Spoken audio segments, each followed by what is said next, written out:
Tu gato no deja de mirar el reloj de tu abuelo. Pasan los segundos y su mirada se vuelve más intensa. Es como si pudiera ver algo que tú no puedes. Una fuerza malévola que acecha el reloj. Dicen que los animales pueden sentir energías que los humanos no perciben, y las mascotas son a menudo el primer signo de que un objeto embrujado o maldito se encuentra en tu casa. El tic-tac se acerca a la hora próxima y mientras tanto, ¿tu gato está protegiéndote del reloj embrujado? No, tu gato solamente quiere atrapar el pájaro cuando salga. Esta antigüedad que tu tía abuela te dejó puede que no esté maldita, pero no se puede decir lo mismo de los siguientes objetos. Estos objetos reales, terroríficos y malditos alrededor del mundo crean miedo, enfermedades, peligro e incluso muerte para algunos de los desafortunados que se topan con ellos. Nuestro tour mundial de lo embrujado comienza en Luisiana, en la famosa plantación Myrtles. Conocida como la casa más embrujada de América, esta plantación, previa a la época de la guerra, es conocida por sus historias de fantasmas y hubo rumores de haber sido construida en una tumba de nativos americanos, siendo embrujada por los espíritus de los esclavos que murieron allí. Pero lo más inquietante que te puedes encontrar yace en la pared de la vieja mansión, el espejo maldito de la plantación Myrtle. Siempre se ha creído que los espejos tienen poderes sobrenaturales y otras leyendas aseguran que las almas pueden quedar atrapadas en ellos. Cuando la plantación era propiedad de Clark y Sarah Woodruff, Sarah y sus hijas sucumbieron ante la fiebre amarilla. En el velorio, uno de los espejos no estaba cubierto y los testigos de este afirman que se podía ver sus almas atrapadas allí. Una versión más oscura de la leyenda asegura que Sarah y sus hijas no murieron de la enfermedad, fueron asesinadas por un esclavo de quien Clark abusaba y que había intentado envenenarlo. Hoy en día, la plantación Myrtle es uno de los lugares turísticos más importantes de Luisiana y existen guías ofreciendo recorridos sobre la cruel historia del lugar. El espejo es una de las atracciones principales para los visitantes. Muchos esperan encontrar algún signo de los fantasmas que supuestamente existen allí. Algunas personas han dicho haber visto figuras moviéndose cuando nadie más está allí, o huellas que aparecen en el espejo. Aunque muchas plantaciones tienen historias trágicas y sangrientas, pocas tienen tantas como la plantación Myrtle.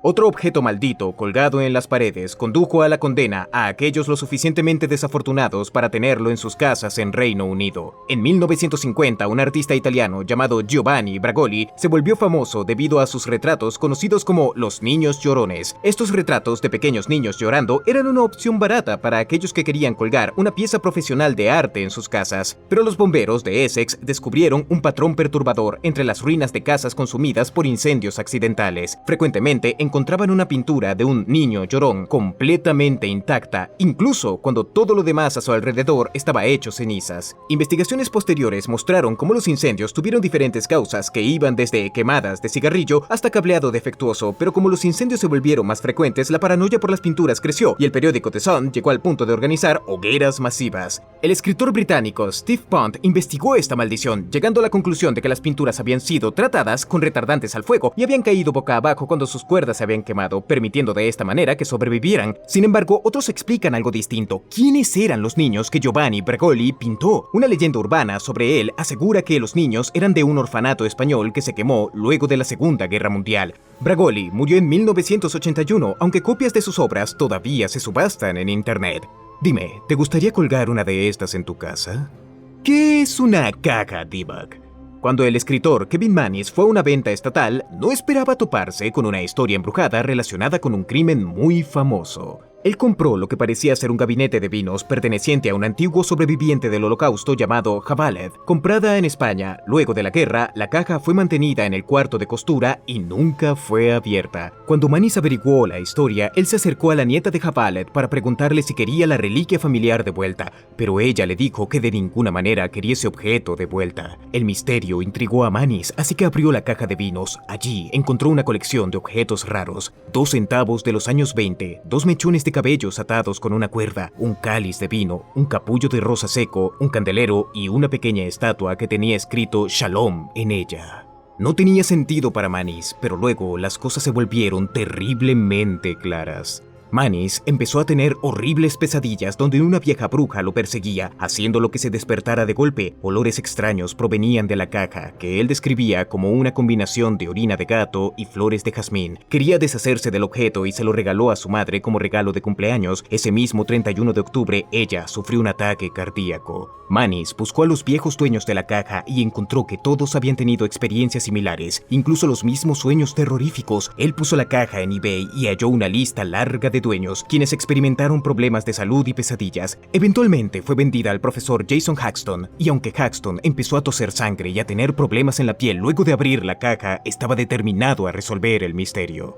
Haxon contactó a autoridades religiosas judías, las cuales identificaron la causa de la maldición como un Daibok, un espíritu mitológico judío muy molesto y malvado. Los objetos fueron estudiados y se realizó un ritual secreto para sellar al espíritu en la caja. Teniendo la caja de vino segura una vez más, Haxton donó la misma al famoso cazador de fantasmas Sax Pagan, quien la exhibe en su museo. Allí está, segura tras el cristal, mientras que nadie puede volverla a abrir. Nuestro siguiente objeto maldito nos lleva hasta Hollywood, en donde una de las más grandes tragedias de la historia de las celebridades tiene lugar. James Dean es una de las primeras superestrellas adolescentes. Protagonizó 8 películas entre 1951 y 1956, siendo la más famosa Rebelde sin causa. Pero su personaje de rompecorazones no era solamente un acto. Dean era un joven imprudente con una afición por los autos rápidos que resultó ser su perdición. Era un conductor principiante de autos, pero Warner Brothers le prohibió correr mientras estuviera filmando. Practicaba para una carrera luego de que su última película saliera en 1955, conduciendo su Porsche 555 Spiders llamado El Pequeño Bastardo. Justo después de haber sido sancionado por exceso de velocidad, Dean chocó contra un Ford Tudor que pasaba por una intersección y murió al instante. Una de las jóvenes estrellas más brillantes de Hollywood se apagó en un instante, pero la maldición del Pequeño Bastardo apenas comenzaba. Un auto estropeado donde una celebridad murió es un artículo valioso, y un diseñador empresarial de autos llamado George Barris planeaba vender las partes del auto de alto rendimiento, pero al comprarlo se desató el desastre. Mientras se descargaba el auto, se desprendió del equipo que lo sostenía y cayó sobre un mecánico aplastando sus piernas. Pero esto no detuvo a Barris de desmontar el auto y vender sus partes a otros vehículos, pero la maldición no desapareció al desmantelar el auto. El doctor que compró el motor falleció en un accidente automovilístico y el hombre que compró la transmisión se salvó de milagro de morir en otro accidente. Las llantas explotaron simultáneamente al ser puestas en otro vehículo. Cuando la caja con los restos del auto era transportada, el camión chocó, matando al conductor, pero la caja jamás fue encontrada. Posiblemente haya sido robada por un criminal de paso. Sin más piezas disponibles, la maldición del Pequeño Bastardo parece haber terminado, pero la caja sigue allí afuera. Los maorí de Nueva Zelanda fueron orgullosos guerreros que iban a las batallas con máscaras ornamentales diseñadas para intimidar a sus enemigos. Leyendas dicen que cualquier hombre que muriera usando una de estas máscaras dejaría su alma en ella. Las máscaras de los caídos eran orgullosamente mostradas en las tumbas, pero un patrón perturbador emergió. Cuando un hombre, mujer o niño visitaba las tumbas, no tenía ningún síntoma de enfermedad, pero las mujeres que se colocaban frente a las tumbas tenían un alto grado de pérdida de embarazos y complicaciones de salud. Los sacerdotes maorís que supervisaban las tumbas advertían que ninguna mujer embarazada podía visitar las máscaras. Una colección de máscaras maorí se encuentra hoy en día en Te Papa, un museo en Wellington dedicado al patrimonio maorí. Los artículos fueron obtenidos por negociaciones con las tribus locales, y las tribus pueden imponer condiciones para asegurar que sus costumbres sean respetadas. Esa es la razón por la cual mostrar las máscaras maoríes hoy en día tiene una advertencia de que las mujeres embarazadas deben alejarse. Grupos feministas protestaron, pero los líderes tribales mantuvieron su posición. La creencia maorí en maldiciones y espíritus malignos todavía se mantiene, y mucha gente se acerca a las antiguas máscaras de guerreros con precaución, solo en caso de que los espíritus que se creen contenidos allí todavía sigan rondando.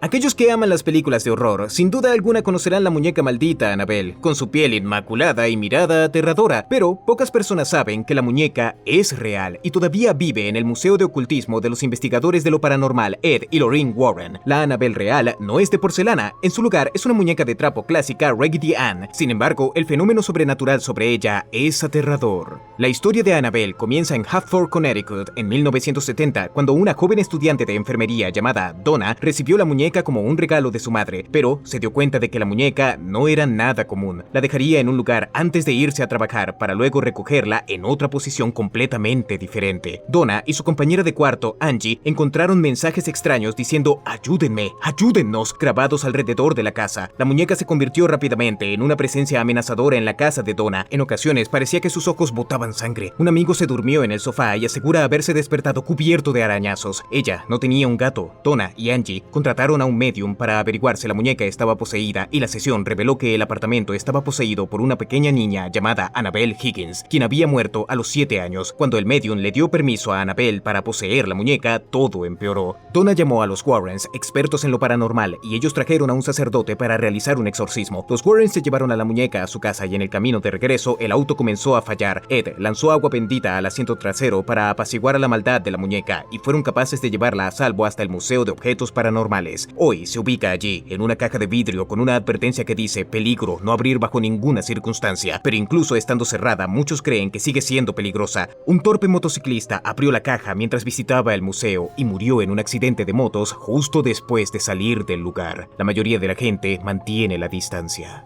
El objeto maldito más famoso de todos los tiempos no es una posesión que pueda pasar de un dueño a otro. Todos saben dónde está, pero solo los valientes o tontos se atreven a entrar. Es uno de los hallazgos arqueológicos más famosos de la historia, KB62, o la tumba del joven faraón Tutankamón. Las circunstancias de la corta vida del faraón Tutankamón crearon muchos rumores de maldiciones, pero las leyendas tomaron vida cuando la tumba fue redescubierta por el egiptólogo británico Howard Carter en 1922. Él se volvió mundialmente famoso por su descubrimiento, pero la mala suerte lo perseguiría a él y a todo su equipo. El primero en morir fue un miembro de la expedición, el canario de Carter, quien lideró el camino hacia la tumba. Testigos dicen que fue devorado por una cobra, una serpiente que representa a la realeza egipcia. Un patrocinador financiero, Lord Carnarvon, murió poco después, luego de que una picadura de mosquito desarrollara una infección y su salud se deteriorara rápidamente. Carter murió de cáncer en 1939, pero futuras expediciones también tuvieron misteriosas muertes. En 1935, alrededor de 20 muertes fueron asociadas a la maldición de Tutankamón. Accidentes, infecciones, enfermedades contagiosas, todo después de volver a casa. Los científicos estaban escépticos acerca de que una maldición en una tumba pudiera existir, señalando que la tumba estuvo sellada durante miles de años y podían haber contraído enfermedades y hongos a los que los humanos modernos serían vulnerables. Pero ya sea una enfermedad natural o una maldición sobrenatural, para aquellos que intentaban entrar, los científicos dudaban cada vez más en entrar a la famosa tumba. Hoy en día, el contenido reside en el Museo Egipcio del Cairo. Ahora la gente puede ver los tesoros de Tutankamón en un vidrio sin problema alguno, sin entrar a uno de los lugares más embrujados de todo el planeta.